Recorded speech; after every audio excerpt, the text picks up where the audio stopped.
Ya, bueno, buenas noches, Diego. Muchas gracias por aceptar la invitación para poder conversar un poco lo que es la carrera de computación científica, lo cual ambos somos egresados, quizás con diferentes lineamientos, pero muy complementarios en el aporte de la sociedad. Entonces, en esta parte, para comenzar un poco, ¿por qué escoges estudiar computación científica? ¿O qué te motiva a entrar a la carrera computación científica en San Marcos?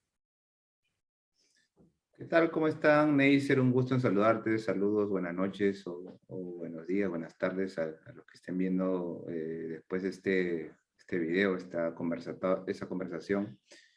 Eh, para responder la motivación de ingresar a la carrera de computación científica en su momento, tomé dos pasiones y dos cosas que me llamaban la atención en mi vida, desde muy niño en realidad. Desde muy pequeño a mí me gustaban siempre las matemáticas, era muy curioso, preguntaba de todo un poco. Ahora ya relaciono ¿ya? El interés que tenía aquella vez, siempre lo cuento.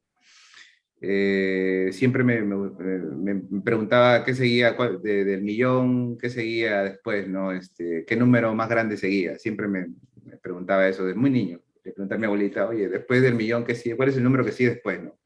¿Cuál es el número más grande? Y ya después mi abuelita me decía en su concepción de la teoría de números, que era un número que yo no me podía imaginar, ya, haciendo referencia al infinito. Entonces, preguntas como esas siempre he tenido desde muy pequeño. Y casualmente los sistemas o los computadores también he tenido acceso a ellos desde muy pequeño y siempre me han gustado, ¿no? He tenido la oportunidad de tener una máquina de IBM muy antigua en donde solamente manejamos DOS y ya manejaba mis comandos sencillos, estoy hablando de 5 o 6 años quizás. Y siempre en casa de mis papás o en la casa de familiares tenía acceso a las computadoras. Entonces me volví, digamos, una persona, un niño, un adolescente que manejaba, digamos, las computadoras, los sistemas de información, los programas, desde muy temprano. Si esas dos cosas, tanto las matemáticas como las computadoras, siempre me han llamado la atención. Entonces, en mis opciones estaba definitivamente, y era motivación de mi papá, que yo ingrese a ingeniería, específicamente a la uni. Pero sinceramente la ingeniería nunca me ha llamado tanto la atención, o sea, como ingeniería. Porque eso es, en mi concepción de ingeniería es más aplicado, es más, oye, algo que ya conoces y lo aplicas finalmente en algo. No es tanto saber cómo se hizo o de dónde nace. Y yo siempre he tenido curiosidad de saber, por lo menos en la parte de ciencia, saber de dónde salen las cosas. Entonces, al final, cuando tuve que decidir ya dónde postular, sí vi las opciones que tenía. De hecho, mis opciones eran, de acuerdo a las posibilidades de mis padres, universidades nacionales. Y tenía la uni, ingeniería. También hay ciencias, ahí tienen una escuela de matemática también, pues, ¿no? La uni y San Marcos, ¿no? Termino decidiendo más que todo San Marcos. Sí postulé la uni, no ingresé, y sí fue a la carrera de Ingeniería de Sistemas. Pero más que el hecho de no ingresar a San Marcos en Ingeniería de Sistemas, estaba viendo un poco el ambiente de ambas universidades y respetando a mis amigos de la uni, que los respeto mucho. Yo estaba en la CEPREUNI, y tengo muy buenos amigos que son ingenieros de la uni. El ambiente dentro de la uni nunca me gustó mucho, o sea, es un poco más callado, no se ven tantas cultura o tanto movimiento como tú lo sabes, ¿no? Ujú. Somos samarquinos, que lo ves en San Marcos, ¿no? Es más pluricultural, hay otras carreras de letras, de arte, y ves, hay un poco más de intercambio, y lo puedes notar simplemente cuando ingresas al campus principal de San Marcos, ¿no? Entras y hay gente danzando, hay gente pues de derecho, de antropología, hay gente que se para en mitad de una plaza o de un lugar en San Marcos y comienza a hablar, ¿no? A manifestar sus ideas. Y eso creo que es un plus de San Marcos en sí, y eso fue lo que me tendió a elegir San Marcos. Ya luego para elegir la carrera en particular, yo estuve preparándome, bueno, en pre-uni y también último en PAMER como academia, y teníamos un tutor, ¿no? Un auxiliar digamos, te hacía el seguimiento. Y el auxiliar que yo tenía, pues, finalmente me trajo, ¿no? Siempre te preguntaban, oye, ¿tú qué quieres ingresar? Bueno, yo le decía que mi papá quería que yo ingresara a ingeniería, ¿no? Me dijo, pero lo has pensado bien, y me trajo varios brochures, ¿no? Y parte de esos brochures me trajo el de computación científica, ¿no? Para él, de hecho, computación científica, como suele pasar, es algo relacionado es algo como ciencia de la computación, ¿no? Porque esa es la confusión que siempre existe. Y para él también habrá sido así, porque él creo que no era ni siquiera de ingeniería, él era abogado también no era médico, de San Marcos, de San Fernando, o el tutor, que ya terminó, ya es médico ahora sí formal. Pero en ese tiempo estaba estudiando, era tutor, digamos, tenía un trabajo en Pamber. Y él me trajo los brochures de todo lo que estaba relacionado con computación e informática, nada de ciencia en realidad, y me trajo computación científica. Yo realmente leí el brochure y por lo que recuerdo, de repente sigue siendo la misma descripción de la carrera, creo que sí es. Es como que si estás familiarizado, eres bueno para la matemática simbólica, era, ¿no? Algo así creo que es la presentación, la matemática simbólica, si te gustan las simulaciones, ¿no? Y aplicarlas, algo así es la descripción de la carrera en la presentación. Me llamó la atención eso, porque hablaba de matemática como tal, de simbólica, ¿no? No, de hecho, no hablan mucho de números, sino de símbolos, ¿no? Si eres bueno para entender los símbolos, creo que algo así el mensaje. Y hablaban de simulación computacional. Yo dije, no, acá hay dos cosas que sí me gustan, ¿no? Entonces, me quedé con eso y dije, no, esto sí es algo que sí me llama la atención, que sí me nace de mí estudiarlo, ¿no? Y decidí por computación científica, ¿no? A entrar a postular, independientemente de si era fácil o difícil, porque ese es un debate, ¿no? Oye, sí es fácil, ¿no? Es un poco más fácil que sistemas, porque sistemas es una carrera que tiene más demanda, ¿no? Hay gente que se prepara años tras años para poder al sistema y ganar un cupo, y tú sabes que no sé, de 5.000 o 10.000 postulantes entra que 50, 60, ¿no? Esa es la realidad de San Marcos, ¿no? Ujú. Y en CC es igual, ¿no? Postulas que 500, 1000 y ingresaban en ese tiempo 45, 50, ¿no?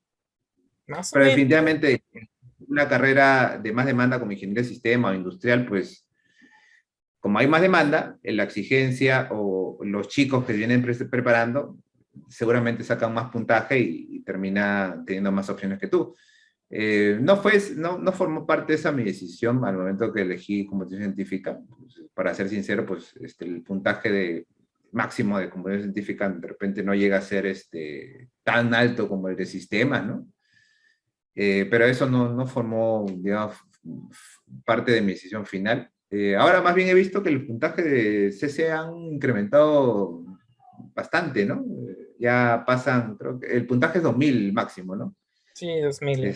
Ahora Bueno, están en CC más de 1000, 1200, pero no, está bien, ¿no? Quiere decir que, digamos, el interés por esa carrera de jóvenes está repuntando, y eso es un buen indicador, ¿no?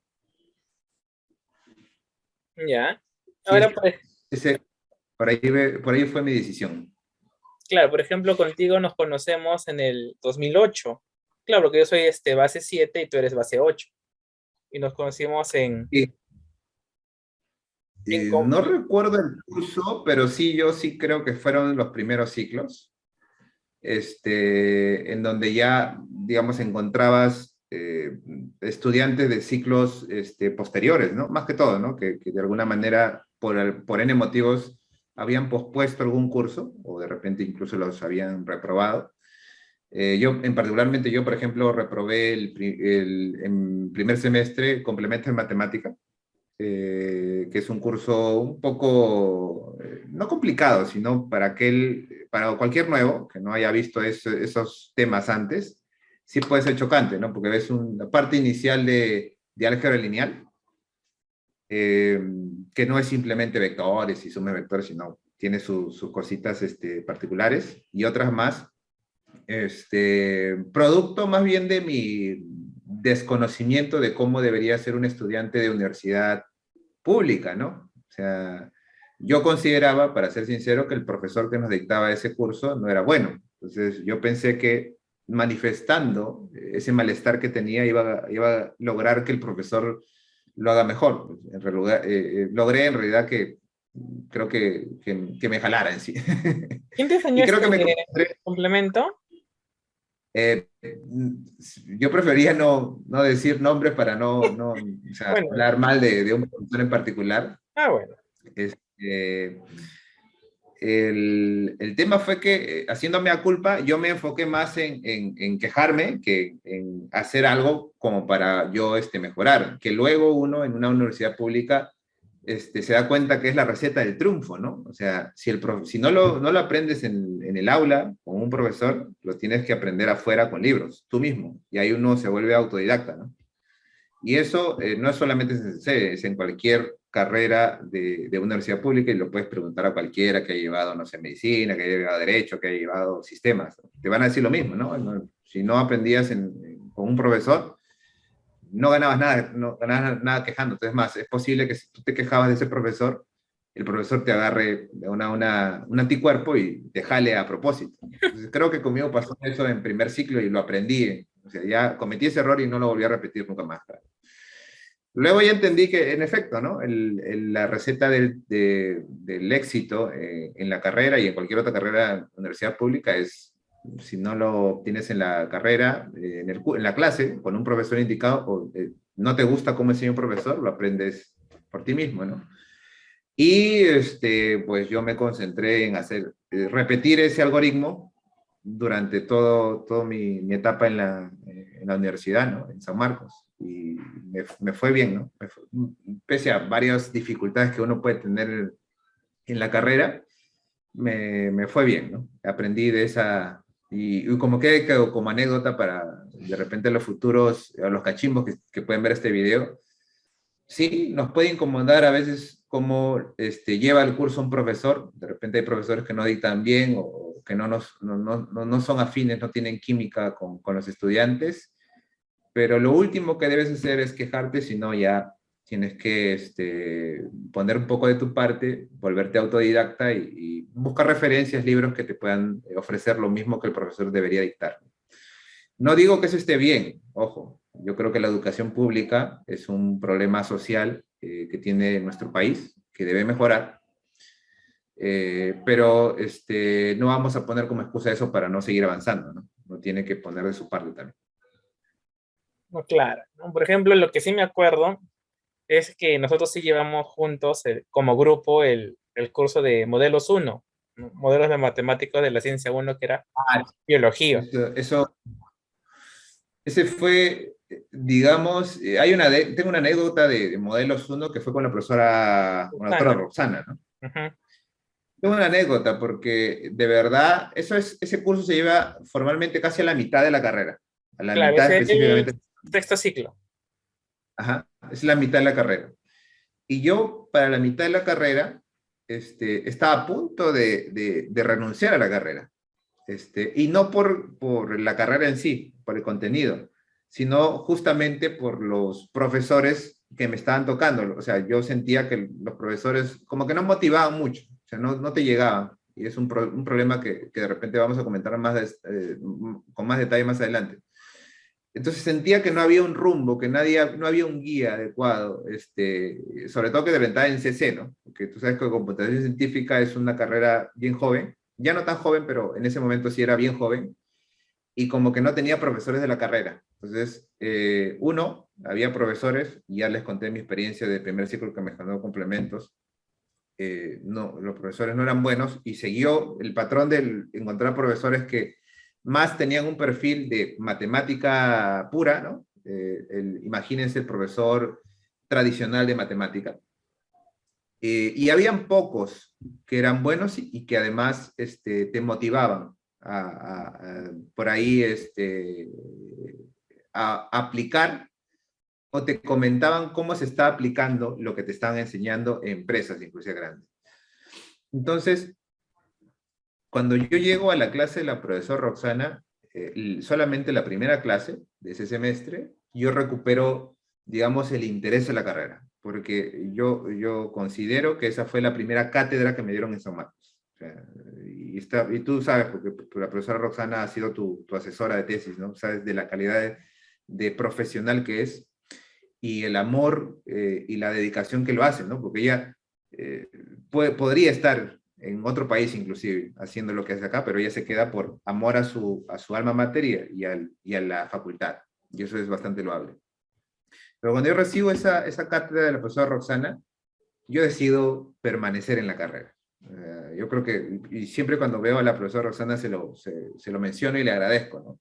Porque quizás si yo no hubiese recibido esa primera cátedra, yo hubiese tomado otro rumbo, no, estaría en otro lado, etc. De repente hubiese estudiado otra carrera o de repente no volvía a la universidad, quizás. Entonces, factores pequeños que pueden cambiar tu vida. Entonces, a partir de ese momento vuelvo a retomar un poco el interés de la carrera. Ella hace un curso para aquellos que son nuevos en CC o los que no sepan mucho de CC. Ella hace un correo que se llama modelos, o solía dictar, no sé si lo está dictando, modelos matemáticos de la ciencia 1, que es para nuestra carrera, en donde nos muestran un poco acerca de los modelos de biología, de la matemática, modelos matemáticos aplicados en la biología. Entonces ahí veías efectivamente cómo uno podía modelar un fenómeno entre especies naturales o fenómenos biológicos con matemáticas, con fórmulas, con ecuaciones diferenciales. Y lo podía simular, ¿no? Con los sistemas computacionales. Entonces eso era totalmente, sigue siendo interesantísimo, ¿no? Y ya con eso, y bueno, adicionalmente teníamos la cátedra, porque la profesora Rosana sí hace cátedras, uno ha aprendido, ahora que somos también catedráticos, ha tomado lo mejor de esos buenos profesores para seguir de alguna manera inculcando a las nuevas generaciones. Decidí quedarme, y como dices, ¿no? Ese es de repente uno de los cursos en los cuales nos hemos tapado, porque ha habido más, creo, ¿no? Sí, Yo creo que pero sí nos hemos topado antes, ¿ah? Yo creo que nos sí, topamos en algún física ciencia de la computación, ciencia de la también. computación, física. ¿Ya? Ciencia de la computación para nosotros es un curso que nos enseñan las bases de la informática y la computación, lenguaje de programación, bases El de C++. datos, arquitectura de software, y otros tópicos, no tan especializado como lo verían en un curso de ciencia de la computación, en una carrera de ciencia de la computación o ingeniería, pero nos dan las bases, ¿no? Las herramientas suficientes, como digo, suficientes para nosotros utilizarlos en nuestro mundo, ¿no? De simulación, de creación de modelos, etc. Claro, por ejemplo, en el curso de modelos 1 propusimos el modelo de las hormigas, si mal no recuerdas, con Sí, Valerio. el modelo de hormigas, y yo lo traigo como idea, lo quiero comentar, porque ahí está un poquito el nexo que yo tengo hacia la especialización que después hago, o sea, qué rubro yo me dediqué. Ahorita me dediqué inicialmente a lo que es los algoritmos de aprendizaje automático, machine learning, inclusive antes que se cree todo este mundo de ciencia de datos que ahora se está hablando, porque antes no se hablaba de eso. Eso estaba incluido más como un tópico de inteligencia artificial. Y yo elijo, porque yo se los propongo, ¿no? A ti, a Cristian, y éramos cuatro, ¿no? Había otro más. Valerio, Edgar, perdón. Manuel. Ah, Valerio y Manuel. Éramos cuatro, Manuel, Valerio, Cristian, Román, ¿no? Sí, Cristian. Y tú y yo. Y yo les propongo hacer un modelo de hormigas. ¿Por qué? Porque yo tenía la invitación a través de mi esposa, ahorita está escuchando cómo estoy hablando de ¿verdad? De asistir a algunas conferencias en la Católica, porque ella es Egresada de Católica, si ingeniera, mal no recuerdo. ingeniería informática de la Católica. Entonces, casi nosotros, bueno, ella estaba más adelantada, ya había ingresado antes que yo a la universidad, pero yo accedía a algunas conferencias invitadas por ella, que eran justo de computación, de inteligencia artificial, y me invitó a una conferencia de un grupo de investigación de sus compañeros. Ahí está Gabriel Refrío, estaba Gisela Bejarano también, que ahora también es una importante representante de la inteligencia artificial en el país, que conformaba un grupo que se llama IAPUC, inteligencia artificial de la PUC, Ujú. que era, me parece, la primera generación de ese grupo, porque ahora sí sigue la IA PUC, pero ya con otros líderes. Y el líder de ese grupo era el profesor, en ese momento, Tupia, ¿no? Manuel Tupia, ¿no? Manuel Tupia. Y yo le escuché al profesor hablar de un modelo de hormigas en esa conferencia. De hecho, tenía un libro del modelo de hormigas, y él lo hablaba más del punto de vista de ciencia de la computación, más que de un modelo matemático. Claro, por detrás, ciencia de la computación también tiene matemática involucrada, pero él lo hablaba de un punto de vista más de matemática discreta, o sea, de algoritmia, de matemática discreta. Y yo quise tomar esa idea del modelo de las hormigas para tratar de simular el comportamiento de las hormigas usando ecuaciones diferenciales, que era lo que nos enseñaba la profesora Roxana. Entonces, de ahí sale un poco mi interés de llevar el modelo del comportamiento de las hormigas al trabajo en el curso que llevamos con la profesora Roxana. Y desde ese tiempo ya me estaba inclinando un poco, ya tenía un poco de interés de ingresarme al mundo de la inteligencia artificial, ¿no? Sí, sí, mira cómo hay nexos, ¿no? Al final el modelo que hicimos fue bastante bonito, ¿no? Por lo menos a nivel gráfico, las gráficas Cuadraban. del componente de variables cuadraban, hacían sentido con lo que queríamos modelar, y se veían también bastante, ¿no? Porque era como una espiral, ¿no? Un espiral, y tenía su Ah, sumidero, que eran los el plano conceptos que le fase. llaman, ¿no? Ah, sí, sí, tuvo sentido, y seguramente la profesora Roxana todavía se acuerda de eso. Claro, en ese tiempo no había mucha aplicabilidad en el modelo, más que simular el comportamiento de las hormigas, ¿no? Pero bueno, fue bastante bonito, ¿no? Para nosotros que nos Claro, porque gusta ciencia, sí, a mí me gustó bastante. a mí también, porque al final yo me oriento a lo que es biomatemática y yo me Claro, recuerdo, tú te terminaste orientando a ese rubro, ¿no? Biomatemática, ¿no? Que estudia ah, el comportamiento de especies animales, ¿no? Y su interacción, ¿no? porque yo me acuerdo que esa vez hicimos amanecida en tu casa con Valerio, Varias, Roldán, ¿no? varios. ¿Sí? Intentando primero definir en la vida real cuál era el comportamiento de las hormigas, ¿no? Al momento de que ellos tienen su colmena, ¿no? ¿Cómo se dice? Con El alimento, dónde podía recolectarlo. toman alimento, nos informamos, ¿no? Investigamos de cuál era el comportamiento biológico de las hormigas, que seguían a través de sus feromonas, y que encuentran fuente de alimento y le avisan a través de sus feromonas a sus demás, a demás Además, integrantes de la hormigas. colmena, y todos siguen su camino. Era investigar biológicamente cómo se comporta, y después tratar de, a través de las ecuaciones diferenciales, modelarlo, ¿no? Para los que estamos oyendo, pero ya nosotros Tenía hacíamos eso, sentido. ¿no?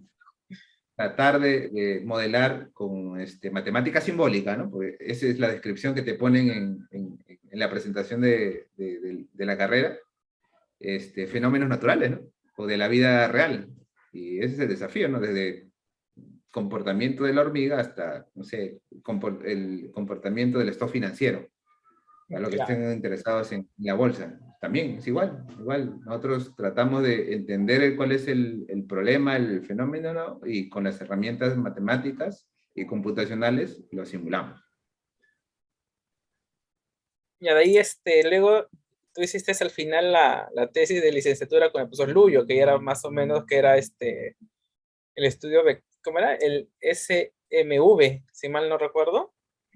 La máquina de vectores de soporte, Corte. en ese momento nosotros lo traducimos como máquina de soporte vectorial, que Algo puede así, ser, sí, pueden traducirlo como quieran, pero en inglés es Super Vector Machine, sí. que es un modelo de aprendizaje automático dentro de la rama de inteligencia artificial, que te sirve para hacer clasificaciones o estimaciones de regresión, con datos, basado en datos, ¿no? Tomas como experiencia datos y haces clasificaciones de tal forma de que viene otro elemento, y con este modelo tú puedes clasificar entre una clase u otra. Esa es una versión del modelo. Otra versión es como regresión, en donde tú construyes, si lo vemos como el modelo de regresión lineal, una recta, con data inicial que te puede servir para estimar un suceso futuro quizás.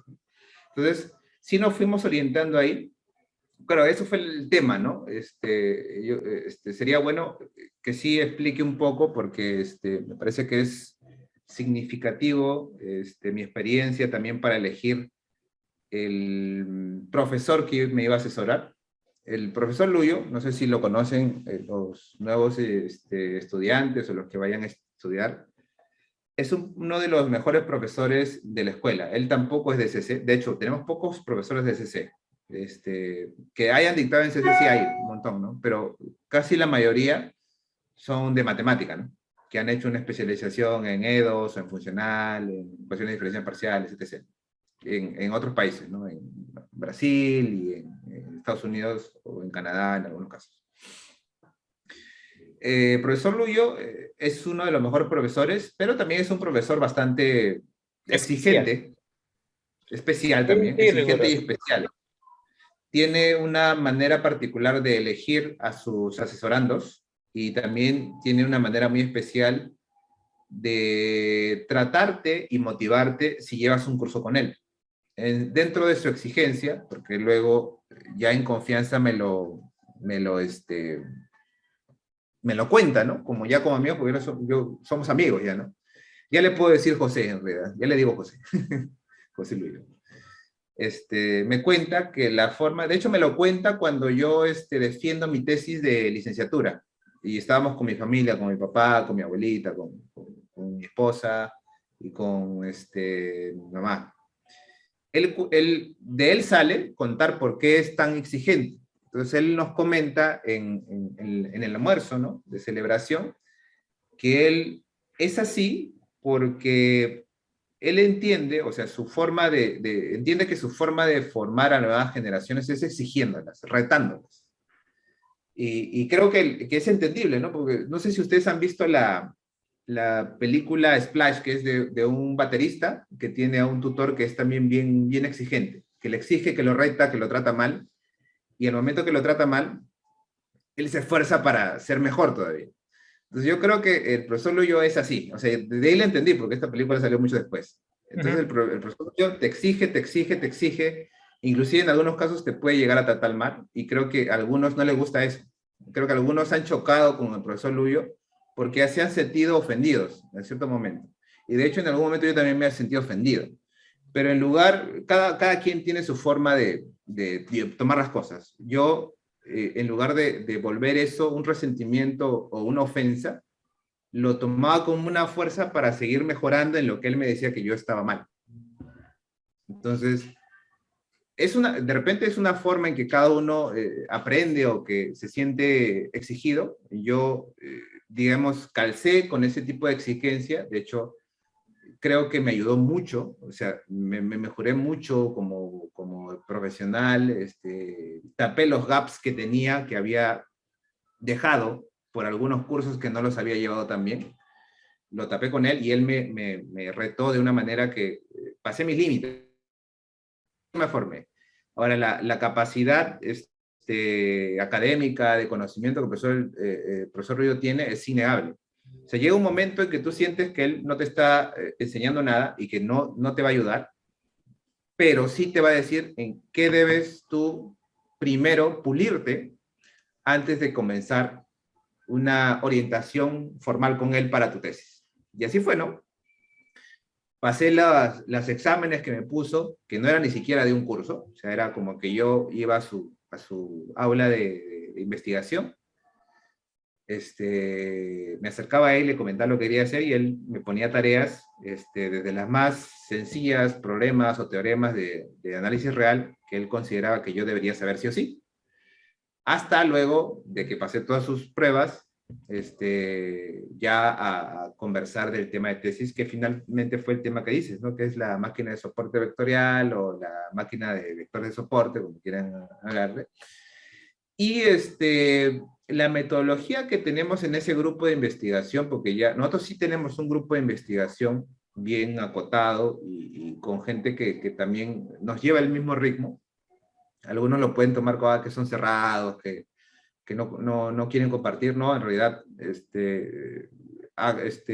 adoptamos a aquellos que sí quieren aprender como nosotros aprendemos, a la velocidad que nosotros sentimos y también que soporte, que tome de buena onda o para bien el feedback que se le puede dar.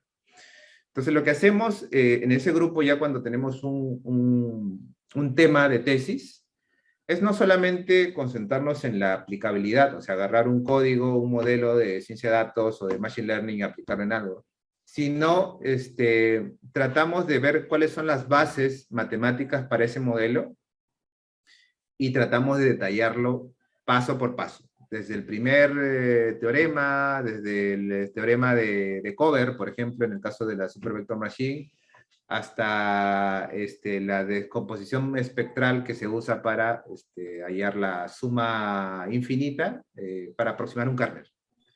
Cada una de esas conceptos que fuimos encontrando, que en los libros estaba tal cual, ¿no? Esto porque esto es igual a esto, ¿no? Es la ecuación, ¿no? Esto es igual a esto. Nosotros tenemos en la cabeza que no nos debemos quedar simplemente con la igualdad, sino que debemos llegar al medio del asunto, ¿no? ¿Por qué es igual?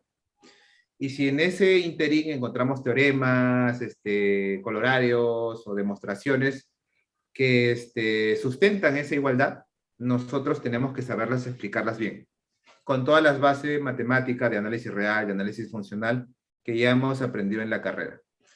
Entonces, profesor José Luyo te orienta a eso, a que puedas explicar algo basado en todo lo que has aprendido en la carrera, que me parece que es el mejor enfoque. Podemos debatir de que sí o no, pero yo considero que sí debería ser así. Ahora, no te hace demostrar todo, ¿no? Porque de un modelo de ciencia de datos, como la SVM, la Supervector Machine, hay un montón de teoremas que están involucrados con él. Entonces, lo que él toma es, ok, esta línea de Supervector Machine ya la ha visto Paola Favarato, que ha sido su anterior asesoranda, y tú vas a seguir, Diego. Entonces, tú, lo que hizo Paola, tú tienes que detallarlo un poco más. O sea, lo que ella no llegó a demostrar, un teorema que se quedó pendiente, tú lo tienes que demostrar. Y después, cuando tú termines ese teorema y hay otro teorema que todavía ha quedado un poco en el aire, el que sigue de ti lo tiene que demostrar. Y así vamos armando, digamos, un trabajo continuo. Cada uno tenía su aplicación, ¿no? Porque Paola hizo un modelo de fuga de clientes Financiero, para una aseguradora. ¿Ah? algo financiero, si mal no recuerdo. Era fuga de clientes para una aseguradora y yo hice mi aplicación en detección de Imágenes. personas, imágenes, procesamiento de señales. Entonces, cada uno aplicaba ese modelo digamos, en el área que quería aplicar, pero el sustento teórico y lo que teníamos que demostrar, más de demostrar, porque eso está demostrado, más que detallar, explicarlo de una manera más profunda, era nuestro trabajo de tesis, ¿no? Porque ese es el objetivo de nosotros. Nosotros hacemos matemática aplicada, o sea, la aplicamos, pero esa matemática la tenemos que saber explicar. Sustentar, decir qué teorema utilizamos para determinado resultado, saberlo explicar bien. Entonces él lo maneja así, y lo manejamos ahora porque yo a veces lo ayudo a asesorar a algunos estudiantes todavía. Lo seguimos manejando así, nos ha ido bien. Digamos, él tiene en la cabeza de no tener cantidad de asesorandos, de estudiantes, sino los justos suficientes que de verdad tengan la capacidad de seguir adelante, ¿no? Después de su asesoramiento. Y de verdad que sí, nos ha servido. Hay muchos estudiantes de CC que ahora están haciendo su research también en Brasil, ¿no? Siguen la carrera de investigación. Yo en su momento también hice maestría y me sirvió, ¿no? La base de matemática, no sé si te ha pasado a ti, cuando has tenido la oportunidad de ir a algún curso en el extranjero, la base matemática con las que nos forman, no solo los cursos, sino también los profesores que nos han asesorado, es top mundial, ¿eh? O sea, eso es lo que realmente se ve. Y algunas cosas que nosotros llevamos en pregrado, otros países o otros estudiantes de otras universidades de otros países en la región, en Sudamérica, Colombia, entre otros, recién lo ven en posgrado. Nosotros lo llevamos en pregrado, o sea, para que de alguna manera ahí los que nos estén escuchando vean que el nivel de la parte académica es alta, ¿no? Ahora, que es la cantidad de información que los estudiantes, ¿no?, pueden asimilar en las aulas y en el tiempo que están en la carrera, es algo que sí debería mejorar, ¿no? Pero hay varios factores para decir por qué un estudiante puede o no puede asimilar todo, ¿no? Pero de que el contenido es top, sí lo es, ¿eh? Sí, a mí me ha servido hasta ahora cuando leo un paper de Estados Unidos, del MIT o de otras universidades, otros institutos grandes, yo todavía entiendo, ¿no? Y entiendo porque la formación que nos han dado nos ha servido, nos sirve para eso, ¿no? Para entender, cuando hablan de funciones, de convergencia de funciones, de series. Para nosotros no es algo raro, ¿no? Entonces, sí sabemos, sí hemos hablado de ese idioma y seguimos hablando, ¿no? Claro, ¿no? Claro, por ejemplo, cuando hice las escuelas doctorales del CIMPA de Francia, pero geográficamente fue en Cuba. Claro, hice bastante Ujú. matemática de DP, acotamientos, y es bastante fuerte, ¿no? Que uno lo ve en la facultad. Ahora que vemos ya un poco lo que es posgrado, claro, tú haces la maestría en la Universidad de Brasilia, si mal no recuerdo, Diego. ¿Cómo fue que llegaste Sí, a esa maestría? ¿O en qué te enfocaste en la maestría?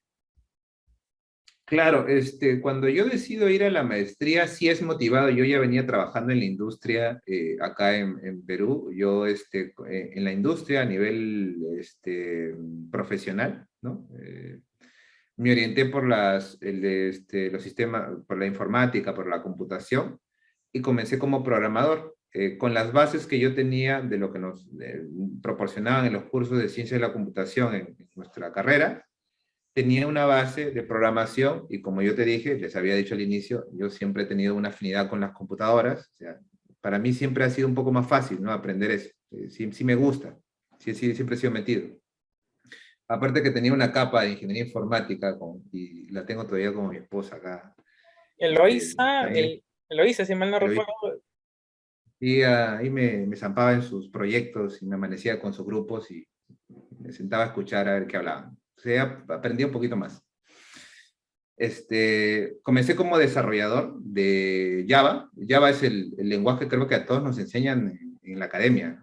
Creo que siempre hablo con gente, con desarrolladores del trabajo, inclusive hasta la actualidad, y todos me dicen que siempre les han enseñado Java. Ya en la industria aprenden otros lenguajes, pero siempre por lo menos te enseñan Java.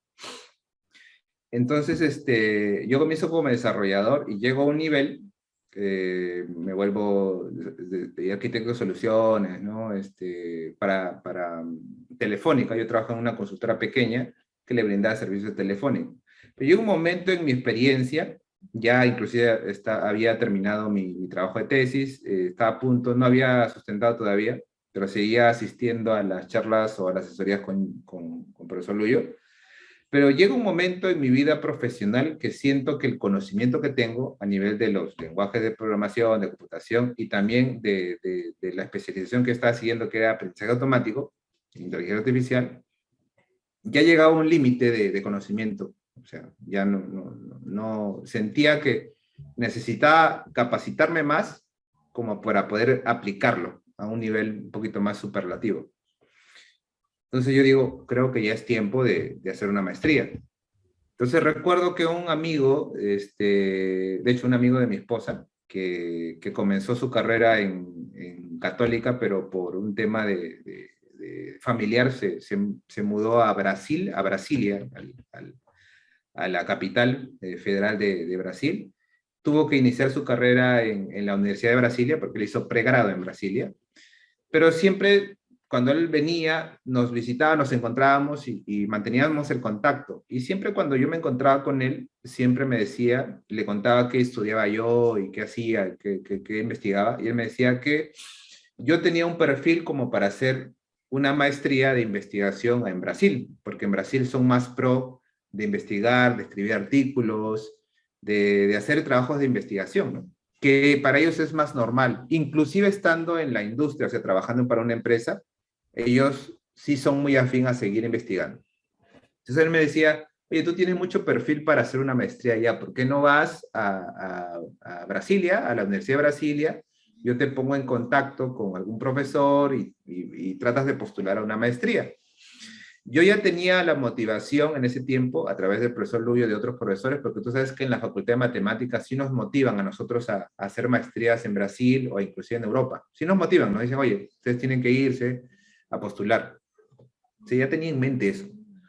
Pero no fue hasta ese momento que sentí que ya necesitaba capacitarme más, hasta que recordé la oferta o la propuesta de mi amigo, Max Vizcarra, de hecho, que él sigue viviendo ya varios años en Brasil, en Brasilia, de hacer la maestría en la Universidad de Brasilia. De hecho, tenía otras universidades, ¿no? Campinas, en Sao Paulo, ¿no? Campinas o Río, ¿no? Que son universidades también muy conocidas.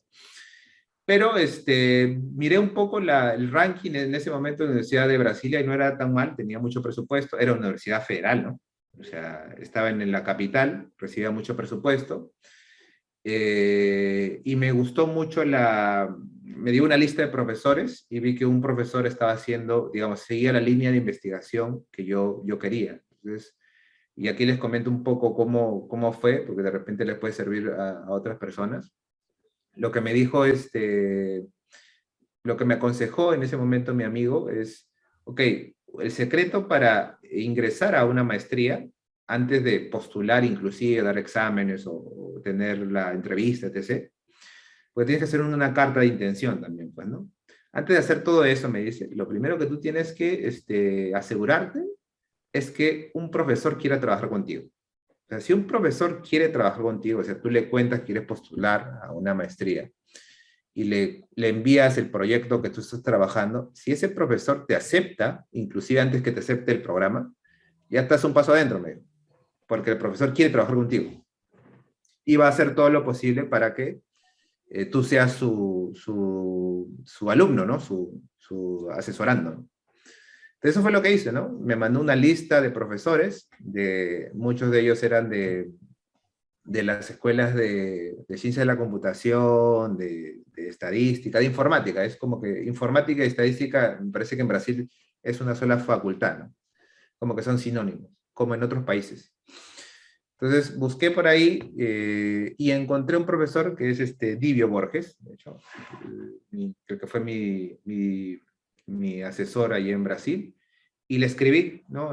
Mi amigo me ayudó a traducir mi carta, mi correo a este profesor, porque yo no sabía portugués en ese momento. La traduje y lo que le dije al profesor es que estaba muy interesado en llevar una maestría en Brasil, y le expliqué qué es lo que yo estaba trabajando en San Marcos, ¿no? Con mi asesor, ¿no? Que era justamente la investigación de la máquina de soporte vectorial, y le expliqué que yo estaba tratando de explicar las bases matemáticas. O sea, que yo le dejé de saber que yo tenía bien claro la base matemática. Le hablé con conceptos, ¿no? Con kernels y con funciones, etc. Y le expliqué, bueno, mi intención en ese correo, y cuando él me responde, y yo recuerdo que en ese tiempo quería una maestría más relacionada a ciencias de la computación, era lo que más me llamaba la atención. Entonces, cuando él me responde el correo, primero me responde muy interesado, me dice, ¿sabes qué, Diego? Resumiendo, me interesa lo que estás trabajando en Perú.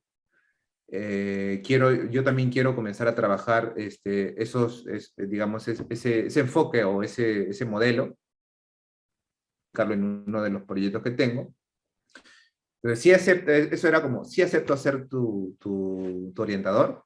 Sin embargo, yo no tengo, ahorita en este momento no estoy dictando en la maestría de ciencia de la computación. O sea, no hay un edital, ¿no? Ella se llama edital. El edital es el proceso de postulación a una maestría. Sino ahorita yo estoy dictando en de la Escuela de Ingeniería Mecánica de Sistemas Mecatrónicos. Y yo no tenía ni idea de qué era sistema mecatrónico. O bueno, lo que todo el mundo había escuchado hasta ese momento, o de repente hasta ahora. Cuando te hablan de mecatrónico, tú imaginas un robot. Eso es lo primero que se te viene en la cabeza. Sí. Y de hecho sí tiene que ver, con robots. Pero cuando tú vas digamos, a la definición de los sistemas mecatrónicos, hablan acerca de una conjugación de la mecánica, de la ingeniería mecánica, de la ingeniería electrónica y de las ciencias de la computación.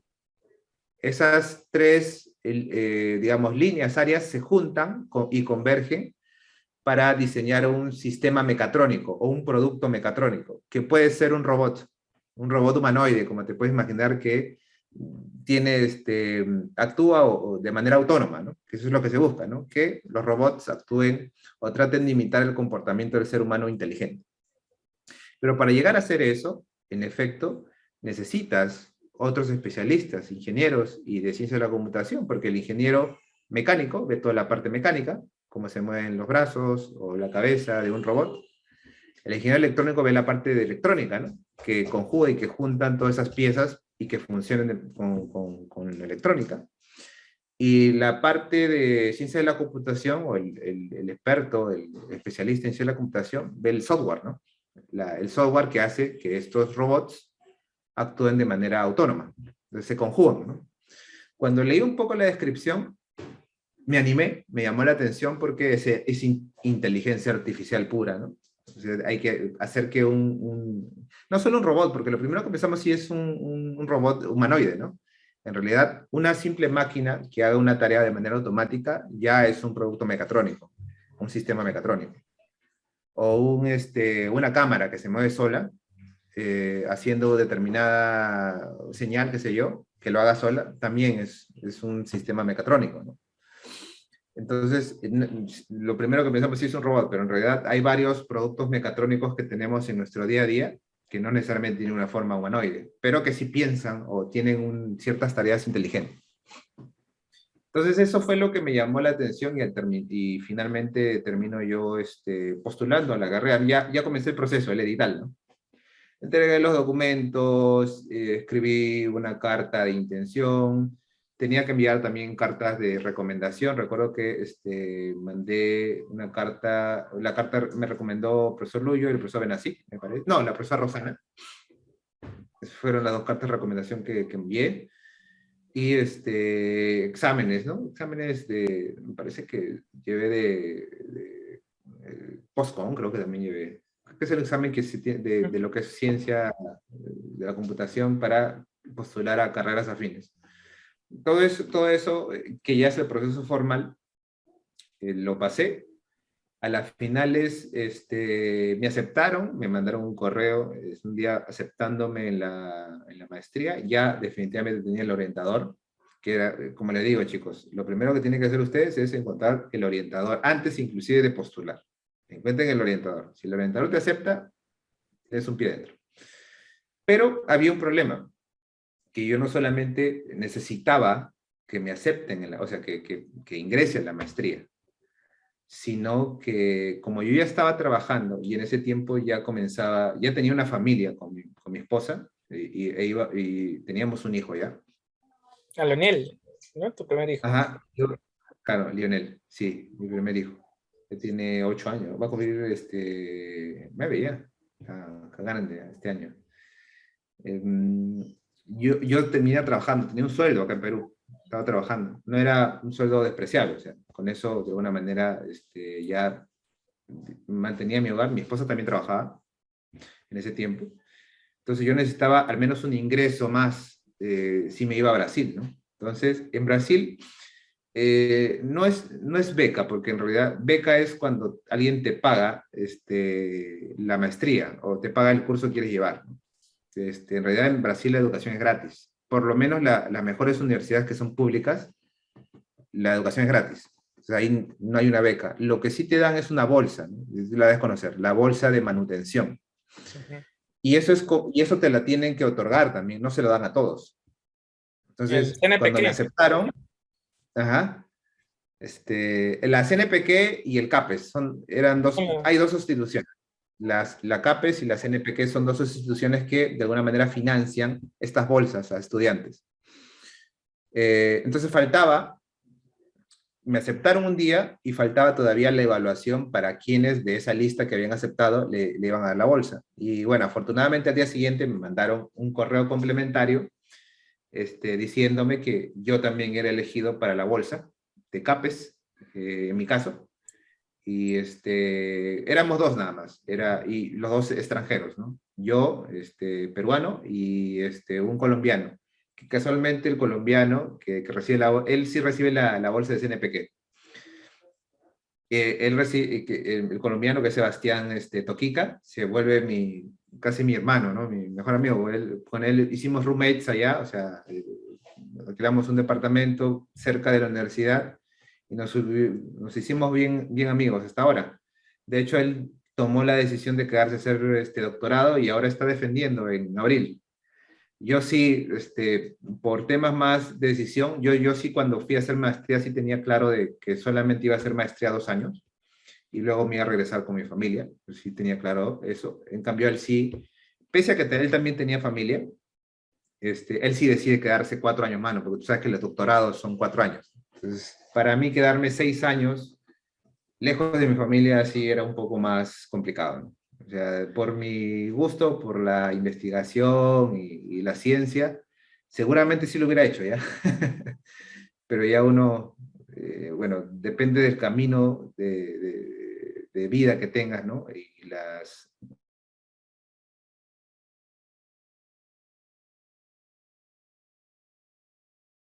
un poco tu plan. Claro. Ese fue, espero que les sirva la anécdota de la maestría, así fue como postulé. Y creo que el proceso que siguen la mayoría que está llevando alguna maestría en Brasil al menos, es muy similar. Es muy similar. Consiguen a un profesor que está asesorando, lo recomiendan, siguen el proceso, porque el profesor lo tienes que ver, tienes que presentar documentaciones de tu grado acá en Perú, tus notas, todo eso lo revisan y ya accede. Va bajo algunos criterios adicionales, ¿no? Porque algunos sí te exigen que Yo, no yo fui casi con cero aprendizaje del portugués, o sea, llevé unos cursos meses antes, ¿no? Que al final llegando no me sirvieron de mucho porque, o sea, una cosa es que tú aprendas el idioma y otra cosa es que ya estés en el país del idioma y entiendas todo lo que te dicen. Yo me topé con eso, ¿no? Igual cuando es la primera vez que vas a un país donde solamente vas a hablar inglés, igual te choca un poco, ¿no? Porque tú te quedas un poco así por default. Pero ya estando, conviviendo con ellos el día a día, ya al toque aprendes el idioma, ¿no? Es un tema de supervivencia también, ¿no? Sí, claro. Claro, entonces, al final, ¿cuál fue tu tema de tesis en la maestría? Seguí un poco la línea de procesamiento de señales. Yo me dediqué evidentemente a la parte de ciencia de la computación, a la parte software del sistema inteligente. Yo seguí trabajando en la parte de imágenes, procesamiento de señales, lo profundicé más porque ahí te dan más, sí había cursos de computer vision, de procesamiento de señales, robótica. Y ya en ese tiempo se hablaba de deep learning, ¿no? Entonces comencé a meterme mucho más a las redes neuronales profundas. Termino trabajando un proyecto que estaba relacionado con los sistemas de seguridad. Allá estoy hablándote de 2014, ¿eh? Sistema de seguridad, los bancos de Brasil, de hecho el Banco de Brasil, y la policía forense, estaba muy interesado en tener un detector de criminales, de criminosos, como se dice. O sea, ver la foto o ver un video y detectar los criminales que ellos tenían en su base de datos. Basados en patrones forenses, ¿no? De imágenes, porque un forense tiene algunas métricas que mide dentro de una foto para identificar si una persona es, en efecto, la persona que están acusando, ¿no? Que es el criminal. Porque hay criminales que se cambian, se pintan el pelo, o de alguna manera se hacen una cirugía estética. Pero ellos tienen métricas forenses de la simetría del rostro que consideran no cambian así te haces una operación. O sea, ellos necesitaban detectar de manera automática, porque estas patrones en las imágenes del rostro de las personas, la policía forense agarra y las tiene que medir manualmente, ¿no? O sea, tienen que aplicar sus cálculos, sus métricas, y recién tienen un resultado. Entonces ellos querían automatizar eso, que es un problema más complejo de solo solucionar algo de detección de personas, qué sé yo, ¿no? Entonces, parte del problema era tratar de detectar de manera eficiente las regiones oculares. Ahora hay muchas regiones, hay muchos modelos, de hecho, que te puedes descargar que te detectan la región ocular. Pero estos modelos, como son bastante genéricos, no son muy precisos. Y si estamos hablando de seguridad de un banco, por ejemplo, no puedes tener muchos errores, tienes que ser bien preciso.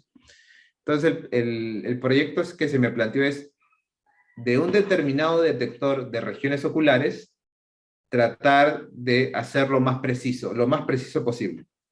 Entonces, si tienes una precisión de 70%, llevarlo al 90%. Digamos, ese era el desafío. Entonces yo tomé ese trabajo porque ya venía haciendo trabajo de detección de personas y de objetos en pregrado. Y trato de aplicar lo que ya había hecho en pregrado para abordar el problema de detección de regiones oculares de manera más eficiente. Una de manera más eficiente, que sea que se detecte mejor, y otra cosa que te piden es que sea más rápido. O sea, que sea rápido, que no se demore tanto, pues, ¿no? Porque si no, ¿cómo vas a hacer tú la detección en línea, ¿no? De los videos, de las cámaras de seguridad, tiene que ser rápido. Entonces, lo que yo hago es basado en un modelo Adabus se llama, que es un detector muy conocido de la API de OpenCV, que es el framework de procesamiento de señales, del paper de Viola and Jones, que es muy conocido, y cualquiera que quiere comenzar con detección de objetos, de rostros, de personas, debería darle una checada. Ellos proponen unas características que se llaman características HAR de las imágenes, que son características de cálculo de regiones geométricas, cuadrados, rectángulos, de sumas y restas. Es un cálculo aritmético bastante sencillo, bien ligero, que termina siendo una característica numérica, que se llama característica HAR, que extrae de alguna manera las patrones dentro de las imágenes de los rostros de las personas. Y usan como algoritmo de aprendizaje automático un algoritmo que nosotros conocemos en ciencia, en Machine Learning como un boosting, ¿no? Un algoritmo boosting que se llama DABUS para hacer un clasificador, ¿no? Un clasificador de regiones en imágenes. Entonces yo uso ese como base y de la precisión que tenía ese modelo pongo toda la teoría de Super Vector Machine de kernels del kernel tree, de características kernel en dimensiones de espacios de Hilbert de dimensión mayor para tratar de mejorar la precisión del detector. Lo junto es como que tengo una capa con este detector y pongo mi enfoque de kernel tree con Super Vector Machine y termino haciendo un detector junto de ambos modelos que es más preciso. Y es ligero, ¿no? Porque, bueno, mi desarrollo fue en C puro, que también es un plus, ¿no? Porque C es un lenguaje bien ligero, casi bajo nivel. Y todo lo que había trabajado yo en pregrado lo hice yo en MATLAB. Todo eso que había hecho en MATLAB lo mejoré y lo traduje en C puro, ¿no? Ese, digamos, fue mi tema y fue un proyecto, bueno, detectar regiones oculares no resolvía el problema de la policía forense, pero sí era parte de la solución, ¿no? Porque antes de comenzar a hacer los cálculos de las métricas de las regiones que servían para definir si una foto era de un criminal o no, se tenía que tener una correcta detección de esas regiones, ¿no?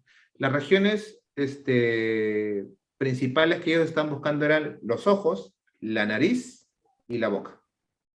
Esas eran las tres regiones que la policía forense, en la práctica, manualmente los policías forenses, utilizan como para hacer unos cálculos, unas métricas, que definen si una foto es tuya, o sea, si una foto, este es Neisser, pero no se parece a Neisser. Bueno, nosotros no lo vemos simplemente así, ¿no? Hacemos unos cálculos del rostro para definir si es Neisser o no. Entonces, digamos, es un poco lo que vi, ¿no? Y este proyecto era de alguna manera motivado parece que el Banco de Brasil era el que quería poner detectores de criminales en las puertas de los bancos. porque el tema de robo de bancos en Brasil es un poquito más complicado, ¿ah?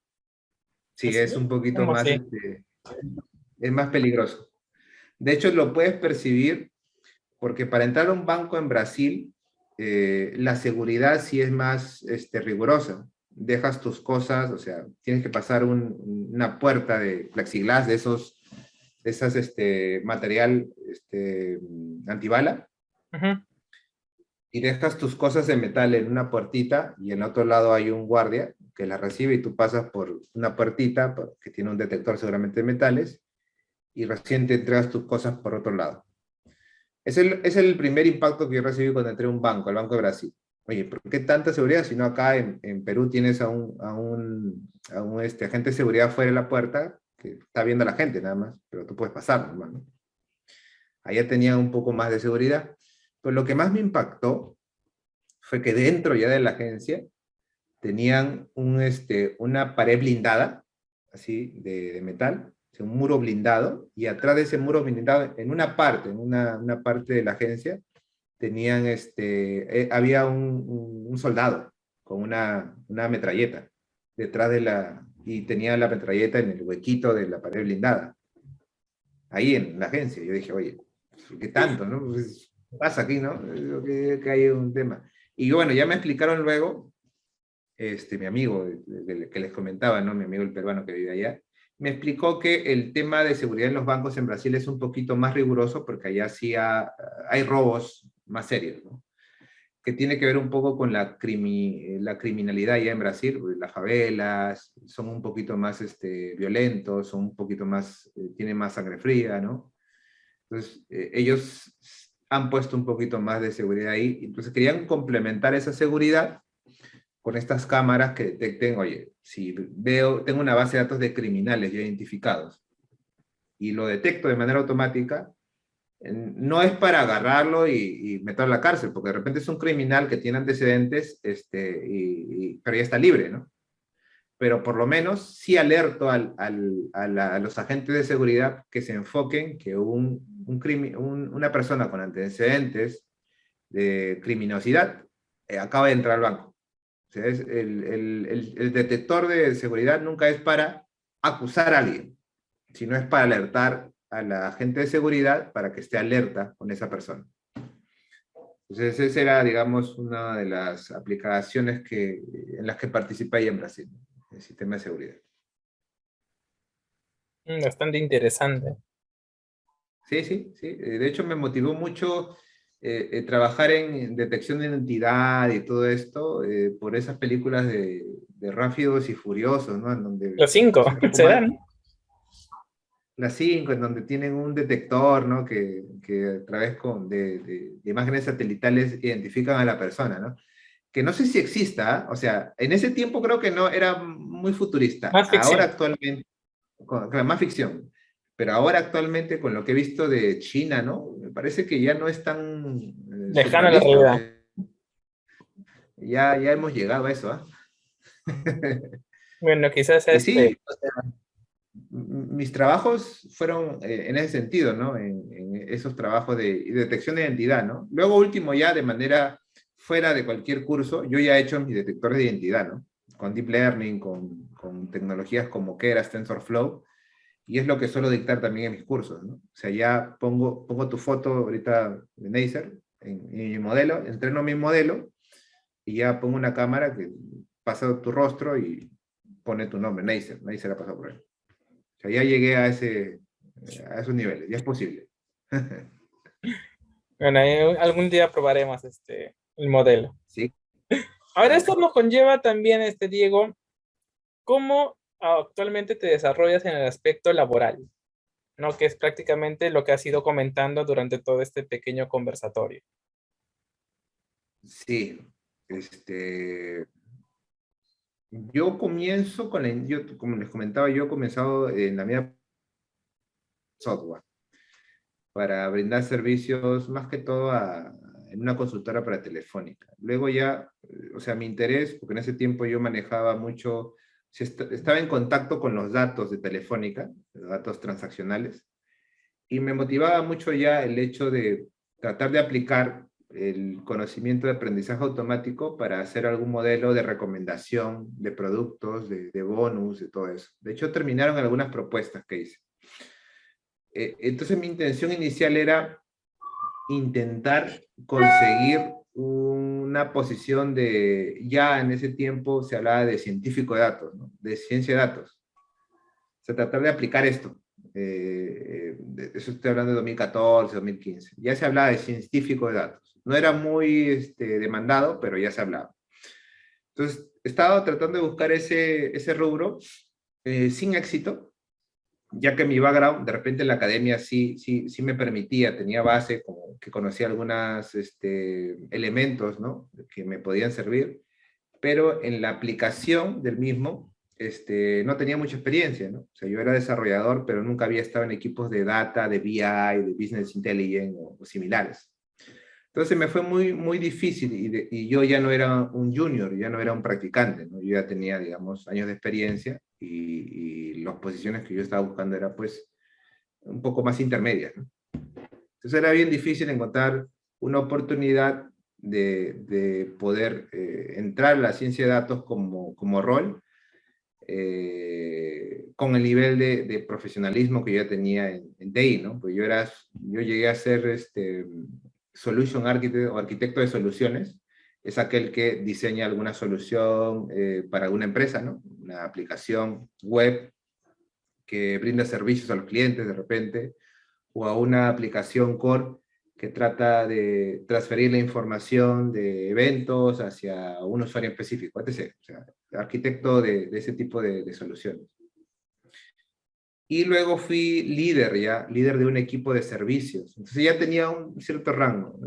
Mientras iba avanzando en mi vida profesional, porque como les digo, en la parte de computación e informática también era bueno, o sea, alcancé mi nivel y siempre fue muy fácil para mí aprender las cosas necesarias para salir adelante. Poco a poco fui teniendo menos oportunidades de meterme a un rol como el que quería. Entonces, yo regreso de la maestría ya con más conocimientos de inteligencia artificial y robótica, y comienzan a aparecer empresas que comienzan a tener interés en estos perfiles, sobre todo de inteligencia artificial, y de cualquier cosa relacionada a investigación en estos rubros. De la primera interacción que yo tengo con una posición que requiere automatización e inteligencia artificial fue en una consultora, en una empresa grande de telecomunicaciones de Estados Unidos que es Verizon, que no solamente tiene servicios de telecomunicaciones, sino también tiene como que una fábrica de software, o sea, ellos diseñaban software, también tenían una línea de diseño de software para otras empresas, para bancos, y me convocan para un equipo de automatización de procesos dentro del ciclo de desarrollo de software. O sea, dentro de cuando tú tienes un proyecto de software y diseñan los desarrolladores y el equipo en sí, hay varios trabajos manuales que hay que hacer, pruebas manuales. Entonces, para optimizar el tiempo con la que se hacen esas pruebas y para reducir el tiempo de recurso humano que las aplica, estaban intentando construir programas automáticos usando inteligencia artificial o algunos algoritmos que lo hagan solos, que lo hagan, digamos, de manera automática. Un ejemplo de ello, por ejemplo, es para probar el logueo de una página web, de un aplicativo web que recién se está creando, alguien, un ingeniero de QA se llama, de Quality Assurance, tiene que hacer la prueba funcional de que el logueo funciona bien, ¿no? Manualmente, haga el clic en el botón, y así, bueno, funciona el logueo. Salen los mensajes que tiene que salir todo. Esa prueba funcional actualmente se puede automatizar con algunos software. O sea, ya no la tiene que hacer una persona. Tú puedes programar o automatizar esa prueba funcional con software. Entonces lo que buscaba, o sea, el objetivo de Verizon, al convocarme a mí como ingeniero de DevOps, pero en realidad era ingeniero de automatización, era utilizar imágenes de las pruebas, de los aplicativos que ellos tenían, para automatizar la prueba con imagen. Y bueno, yo había hecho toda mi especialización en procesamiento de imágenes, ¿no? Automatización, inteligencia artificial. Entonces esa fue mi primera convocatoria en donde sí buscaban a alguien que aplique esto, ¿no? Ahora, en la práctica, terminé haciendo otras cosas en realidad. O sea, de repente el objetivo de los líderes sí era eso, pero había otros problemas que resolver. Entonces terminamos haciendo, colaborando de otro sentido, sí, automatizando cosas, pero era un poquito más que aplicando un modelo de aprendizaje automático, Machine Learning, era más programando.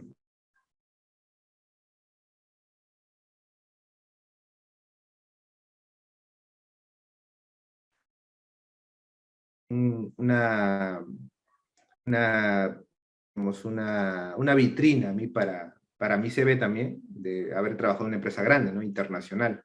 De hecho, ahí mejoré mucho mi inglés porque los equipos con los que trabajamos eran de Estados Unidos, de la India, de Europa, y tenía pues la interacción con gente de otros países que era importante, que siempre te nutre eso, ¿no? Finalmente, pero mi objetivo, y ya de años atrás, era ingresar a la banca, o sea, a un banco. Siempre me llamó la atención la banca, en sí, el área financiera, y específicamente los modelos de riesgos. Entonces estuve postulando a algunos bancos, no hubo éxito en los roles que buscaba, y finalmente el banco de crédito me contacta a través de un reclutador. Pero estaban buscando ya perfiles de investigación en las áreas de data y analytics, específicamente Big Data. Y yo en la maestría y por mi cuenta, aparte de Machine Learning e inteligencia artificial, también me estuve capacitando en todo lo que es Big Data, en tecnología Big Data, cómo procesar volúmenes grandes de información. Algunos cursos que llevé en la maestría también tenían que ver con eso. O sea, fui cultivándome por esa área, ¿no? Tanto la data y la analytics están de la mano. Entonces el banco, a través de su reclutador, llega a mi perfil, que tiene ese conocimiento, data, analytics, inteligencia artificial, big data en general, y comienza un proceso con ellos de reclutamiento. Eso fue 2017. Ya trabajando, no, ya todavía trabajaba para la consultora. Lamentablemente en ese proceso yo no quedé seleccionado. Sin embargo, yo guardo el contacto del que llegaría a ser mi jefe luego en BCP. Entonces me pongo en contacto con él a través de la plataforma LinkedIn.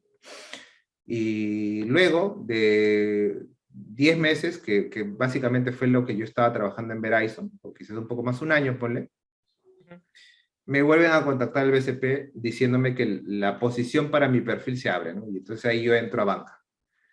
Ya como especialista de soluciones de datos orientados a la inteligencia artificial. O sea, la intención del banco de crédito en ese momento era comenzar a crear soluciones con inteligencia artificial para satisfacer ciertos requerimientos de las áreas de negocio. Una visión innovadora, futurista, ¿no? Porque no es que la inteligencia artificial en la región, en Sudamérica, sea, bueno, en ese tiempo sea algo que lo tengamos bien entendido para la aplicación, sobre todo en una industria como la banca. Pero igual, comencé a trabajar ahí, obtuve mucha experiencia a través de los casos de uso, pude orientar muy bien a los usuarios respecto a qué se podía y qué no se podía, porque una cosa es lo que tú ves en videos, en las redes sociales de lo que hace la inteligencia artificial, otra cosa es lo que realmente en la práctica puede llegar a ser. Entonces sí necesitaba mucho la gente que no tenía conceptos claros de qué se podía hacer. Y luego poco a poco también me fueron dirigiendo al área de arquitectura de datos. La arquitectura de datos, como la arquitectura de software, digamos, forma los planos de una solución, ¿no? Es como un arquitecto que diseña una casa, ¿no? Un edificio, pone los planos, qué es lo que debe tener estructuralmente un edificio. Bueno, un arquitecto de soluciones y un arquitecto de datos dibuja planos, diagramas de qué componentes debe tener una solución para que cumplan las necesidades que necesita el área que lo requiere o la empresa que lo requiere. Entonces, como yo tenía un poco no un poco, sino años de experiencia como arquitecto de soluciones, me orientaron mucho a lo que es arquitectura de datos. ¿Por qué? Porque en la industria en el Perú, digamos, los ecosistemas de datos todavía no están soportando, no están diseñados para soluciones de inteligencia artificial. La conclusión en que llegamos es que yo podía proponer soluciones innovadoras, pero si no había una casita en donde estas soluciones vivan, nunca iba a llegar a producción, ¿no? A generar algo. O iba a ser muy difícil. Entonces me dijeron, oye, Diego, ¿por qué primero no nos concentramos en armar esa casita para que tu solución de inteligencia artificial pueda vivir?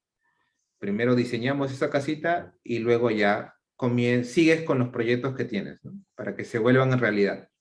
Entonces comienzo a apoyar mucho en lo que es arquitectura, en el diseño del ecosistema de datos de Big Data en BCP, ya como arquitecto, ¿no? Y ahí estuve 3 años en BCP, hasta, no, hasta hace un año, ¿no? Porque yo me quedo en BCP hasta 2020, enero, que me sale una oportunidad ahora que estoy en Belcor, que es una empresa de beauty retail, es una empresa de venta de productos de belleza, ¿no? Y de cuidado personal. En realidad es el corporativo de Essica, Saison y Level.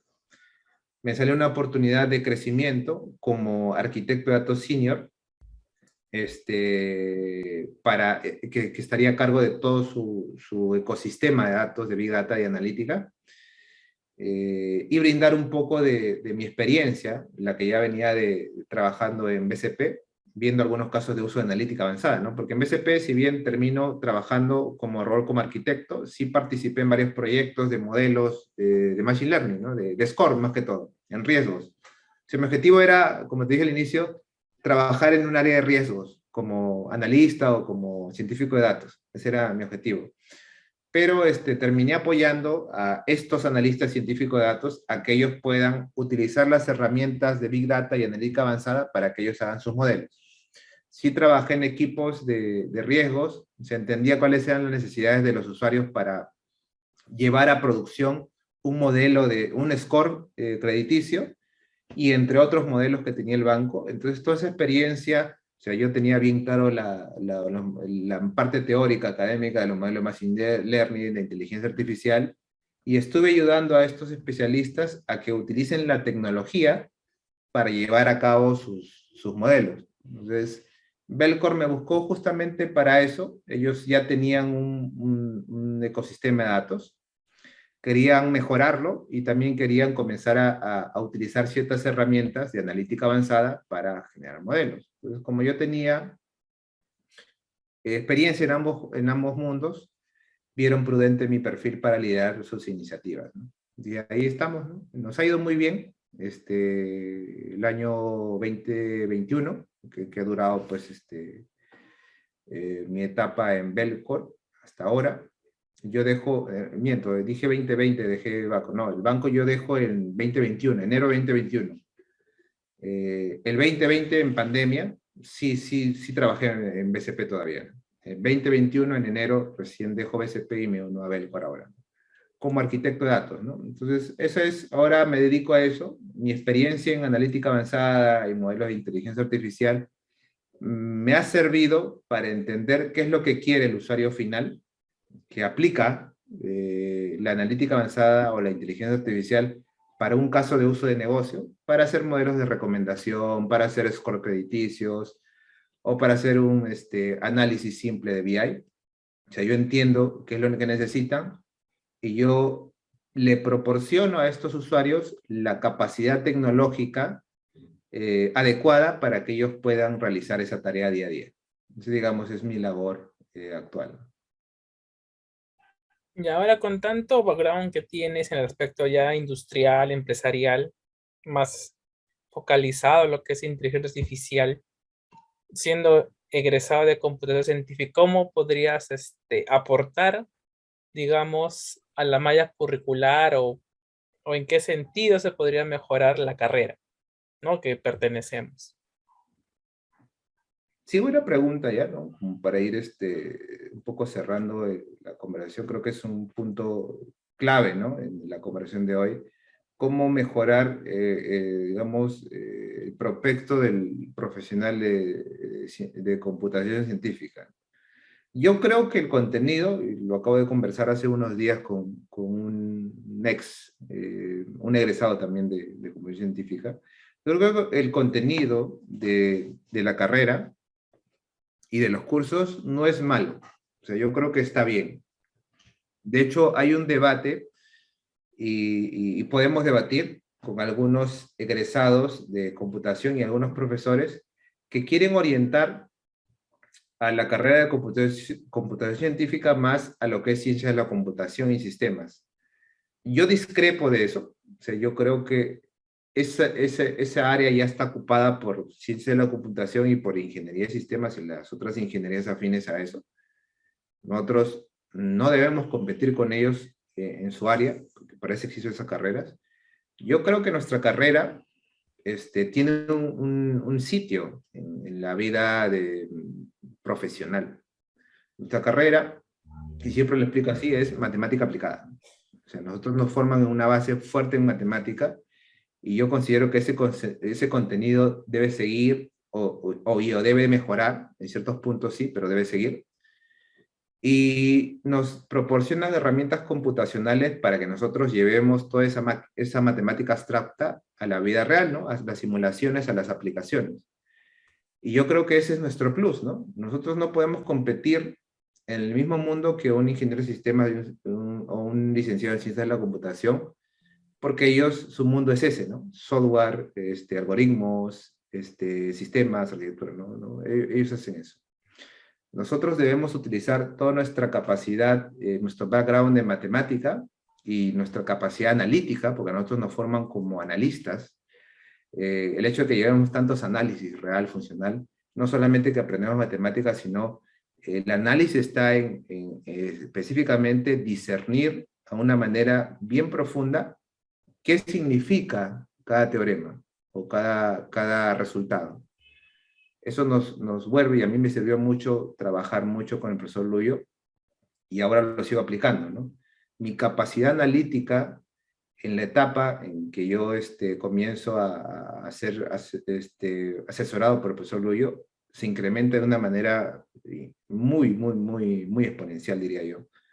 Y esa capacidad de hacer análisis real o análisis numérico, como debe hacerse, me sirve ahora como análisis para cualquier problema que yo vea en la vida real.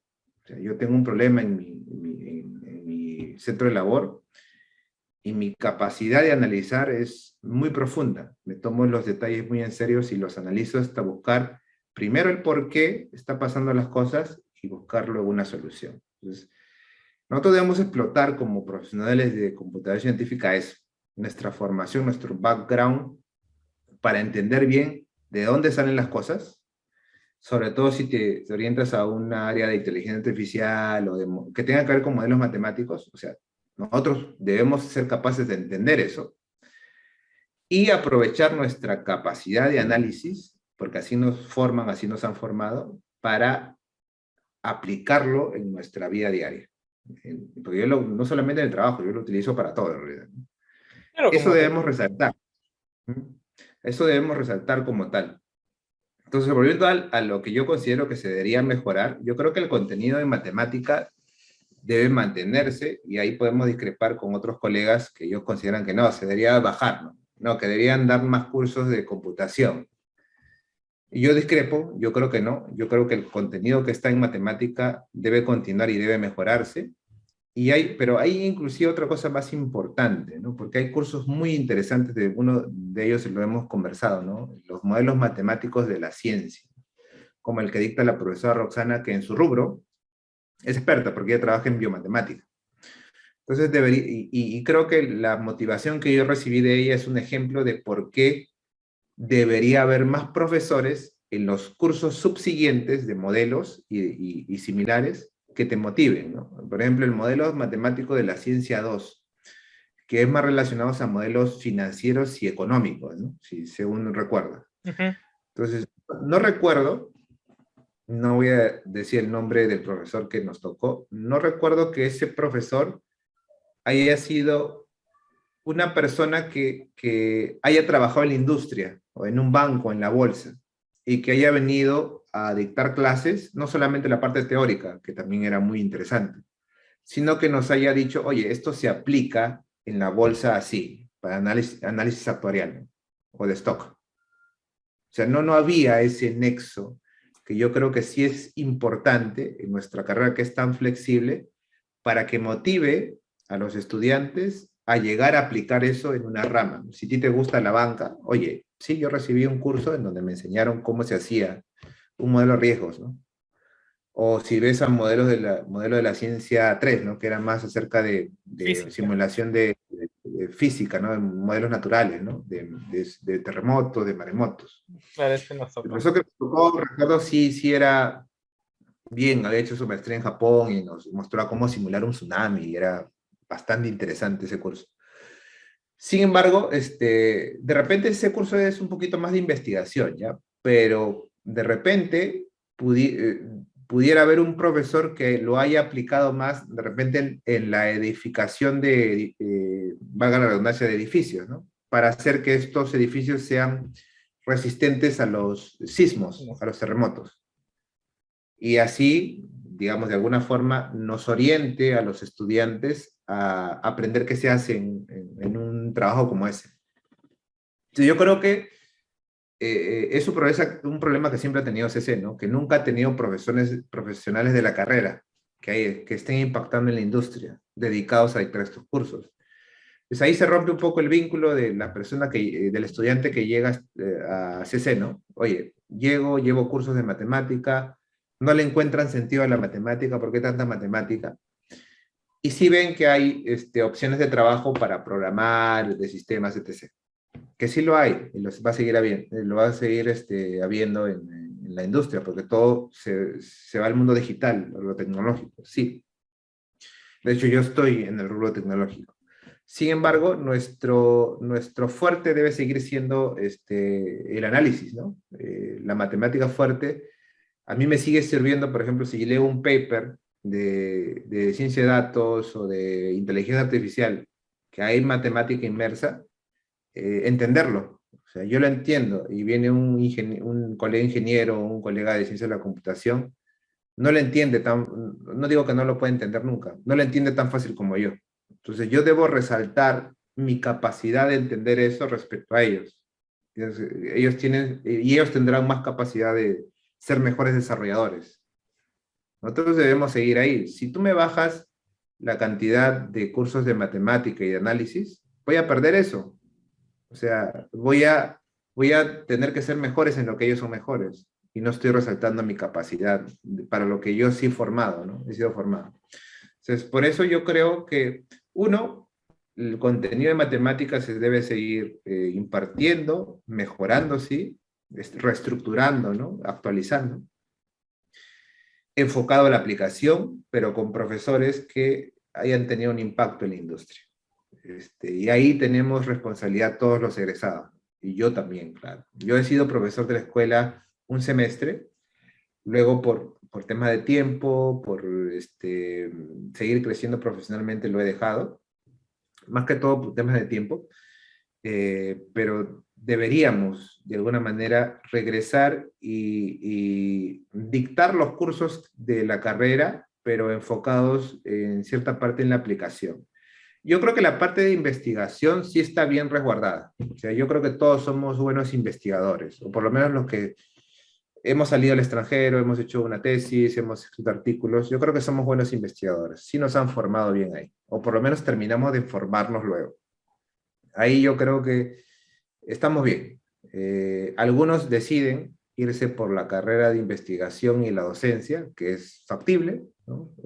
Otros hemos decidido ir a la industria. En mi caso particular, trato de todavía colaborar en el estado del arte.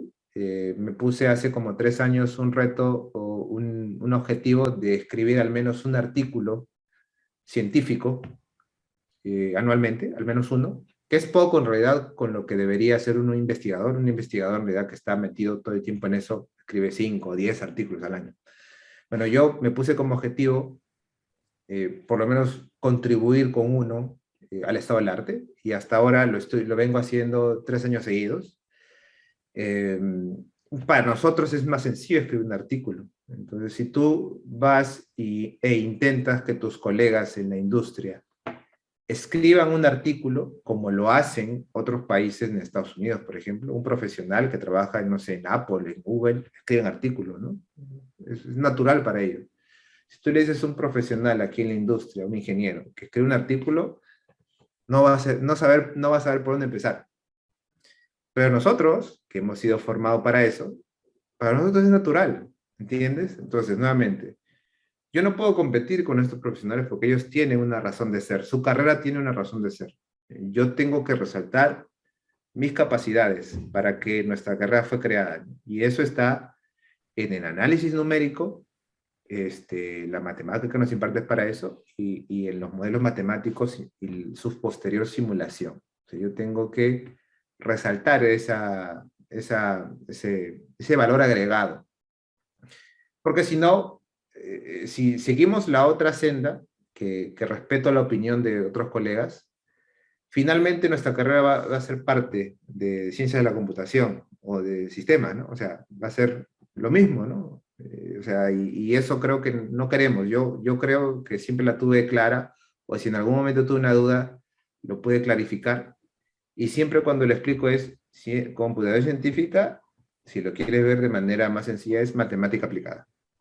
Tienes claros los conceptos de matemática, métodos numéricos y etc., y lo aplicas en un rubro. No puedes aplicarlo en todos, ¿no? Porque, o sea, impactar en medicina, en biología, en economía, en banca, finanzas, etc. Suena interesante, ¿no? Pero aprender cada mundo es bastante complicado, ¿no? Pero al menos en uno, ¿no? Entonces, ese es mi, digamos, mi feedback para CC y para los estudiantes o para los que están estudiando la carrera. En realidad veníamos haciendo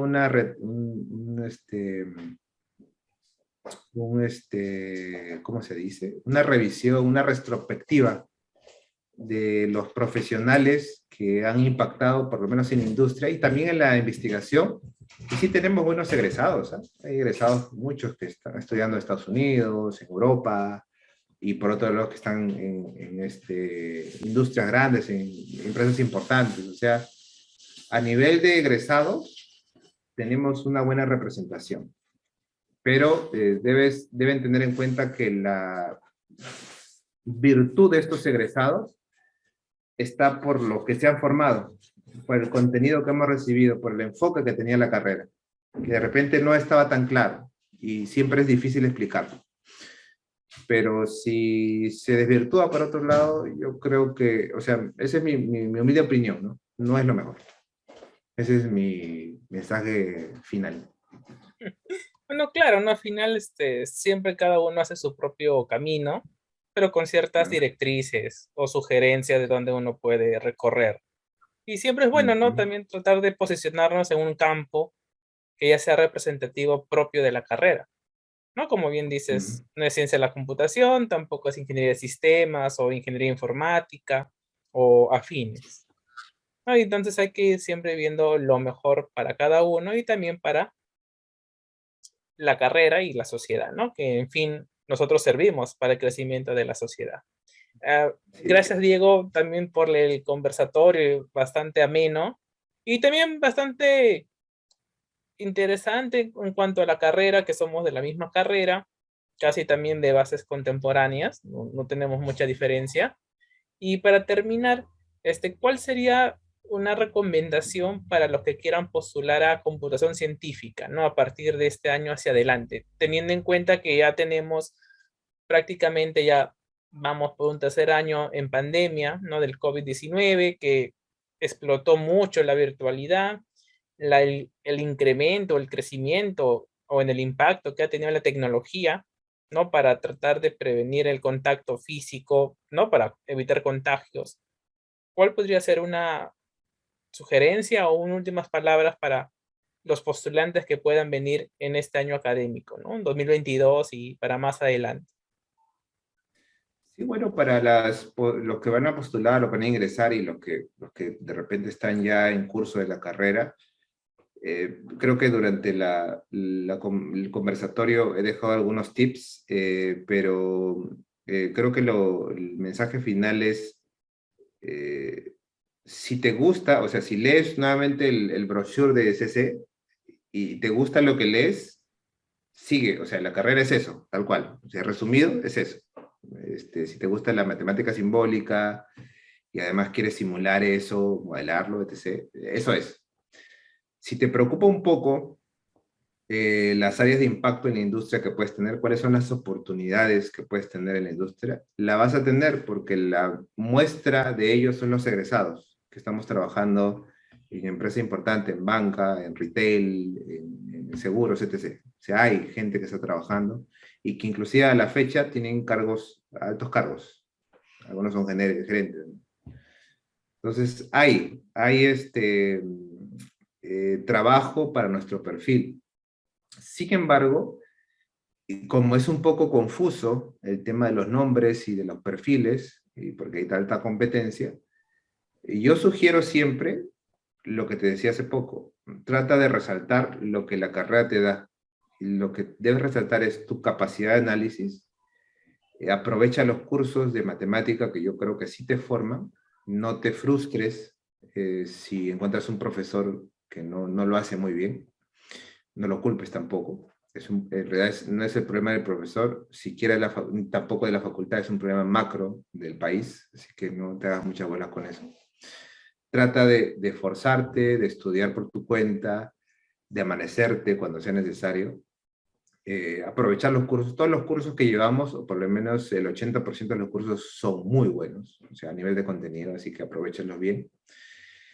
Y siempre trata de definir tu línea, a dónde quieres impactar, ¿no? Si es en research, o de investigación, digo, o en la industria, de buscar o los profesores que sean afines contigo para que te orienten, o de ir buscando las formas de impactar, de obtener prácticas en la industria que necesitas.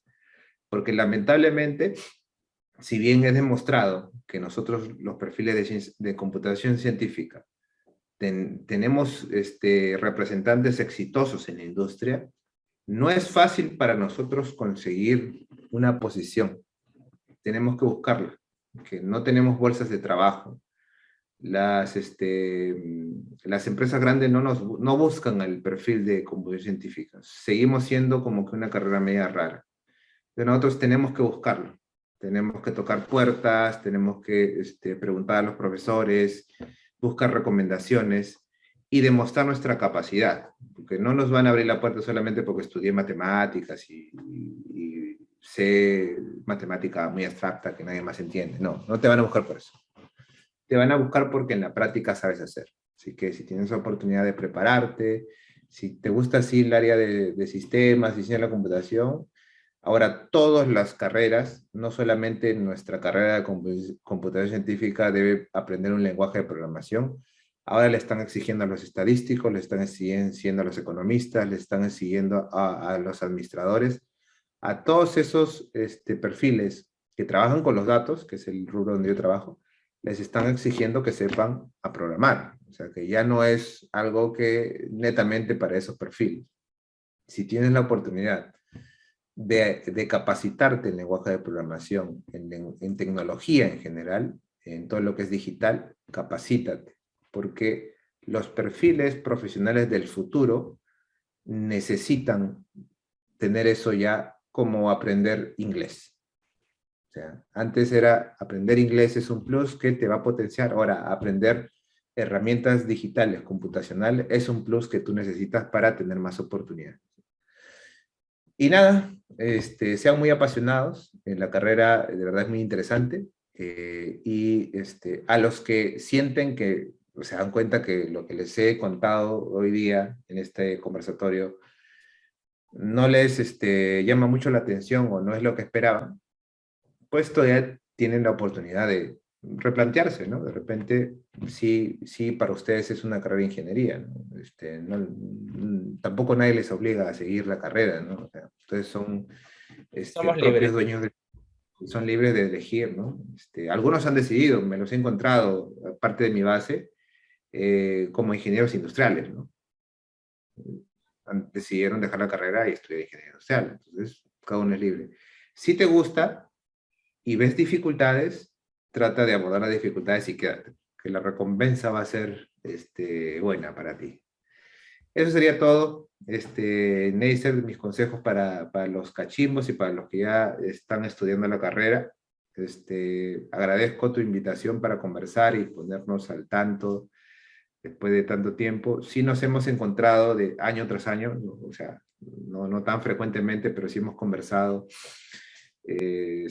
Cada 2 años, cada 3 años siempre conversamos, ¿no? Y yo creo que de la gente que tú conoces, ¿no? De tu base, de mi base, o de bases alrededor, anteriores y posteriores, sí hay evidencia de que los profesionales que se forman en computación científica son buenos en lo que hacen.